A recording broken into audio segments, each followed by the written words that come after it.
For more on the legacy that Hugo Chavez leaves behind, I'm joined by Pepe Escobar, an investigative journalist and Asia Times correspondent covering Latin America. Thank you for joining us. So, Venezuela begins a new chapter in its history. Those were the words of U.S. President Barack Obama. What's the overt message that he's giving there?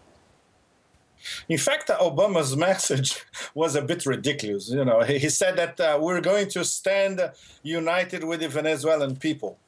What kind of people does he mean? Does he mean that the people who elected and re-elected Chavez in 13 out of 14 democratic elections? Or does he mean these people who go to New York and Miami to trade martinis and demonize Chavez and the Chavistas as evil, dangerous communists? This is ridiculous. The most important thing, in my opinion, Chavez, in terms of a political leader, he was always referring to an international revolutionary tradition, from Mao Zedong to Che Guevara. He was like an Elvis of modern geopolitics, bigger than Elvis, in fact, because he won almost all the elections that he participated. And the thing is, why this demonization of Chavez, even post-mortem, and it will grow, believe me, especially in the US. First of all, Venezuela has the largest oil reserves in the world. So the United States and European Union, they can say all you need is love, or sing all you need is love to those ghastly petromonarchies in the Persian Gulf. But in Venezuela, the leader of Venezuela decided to use the oil wells to the benefit of the lower classes in Venezuela. This is something unheard of in the Persian Gulf. And that's why he is being demonized and will continue to be demonized. The verdict, the historical verdict on Chavez, it's complicated. It will take a few years to put him in a revolutionary tradition as a popular leader, and in terms of ending with the hegemony of imperialistic interests in Latin America. So after Chavez, remember, came Lula in Brazil, came Correa in Ecuador, came Mujica in Uruguay, Morales in Bolivia, leftist progressive governments all over, especially South America. And Chavez's ideas was always better integration of South and Central America, of Latin America in general. So he had myriad opportunities to try to exercise that via UNASUR, for instance, the Union of South American Countries, Telesur, which is a media company controlled by a Venezuelan state, but against private interests, which of course are golpistas, as we say in South America.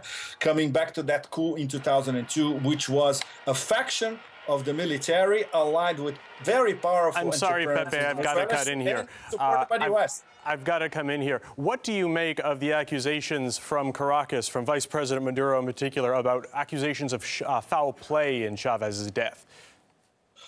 This is very complicated because we don't have proof. Remember, it took us years to understand what really happened to Arafat.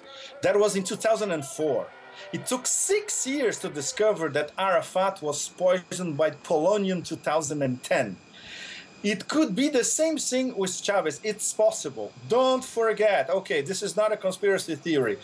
The CIA tried to poison Fidel Castro 1,000 times. Maybe they had a break with Chavez as well. Nobody knows, in fact. So we have to understand this, not in terms of a conspiracy theory, but we have to always hark back to the military coup in 2002. This was promoted by Washington, organized with the American embassy in Caracas, with these powerful Venezuelan players who always go back to Miami or New York. So they have a reason, the Chavistas, to be slightly paranoid about it. We still don't know the facts, as we still don't know the facts about the cancer of Hugo Chavez, in fact, because information was withheld from public opinion for the past few months. And it's crazy because then you watch Fox News today, they're saying that bad Cuban medicine killed Hugo Chavez, which is completely stupid.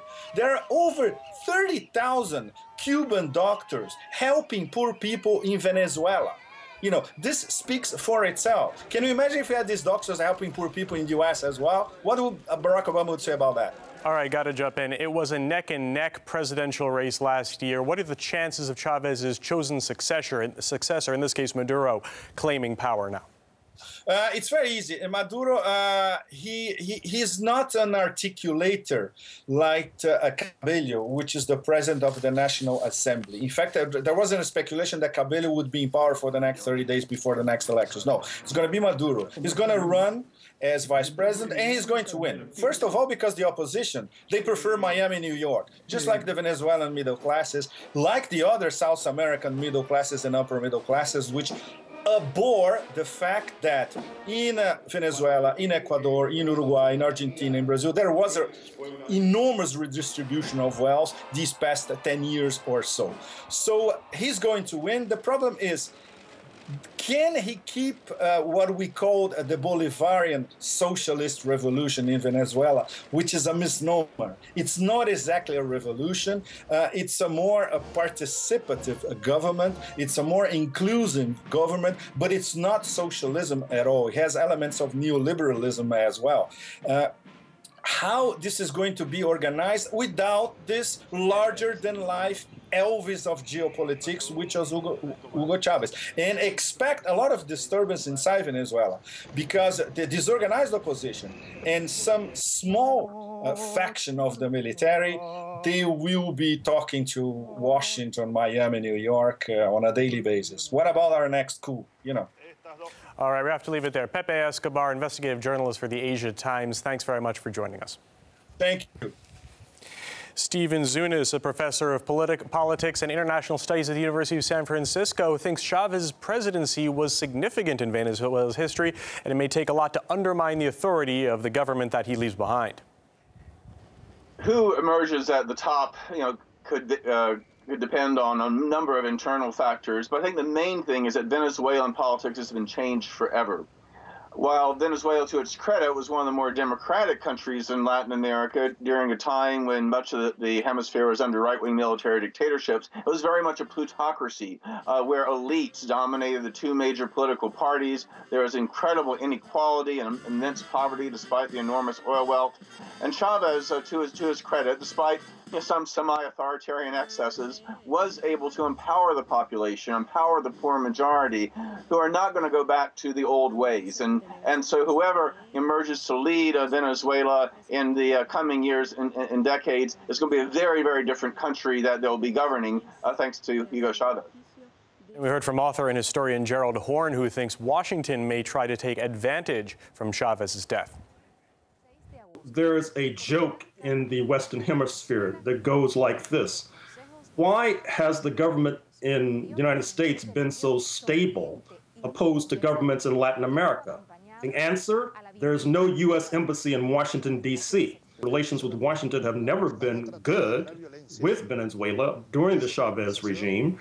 Recall that approximately a decade ago, there was an attempted coup against Mr. Chavez, and there were suspicions at that time that Washington was involved. Recall also that Mr. Chavez's close ally in Cuba, led by the Castro brothers, has been an enemy of Washington for years now.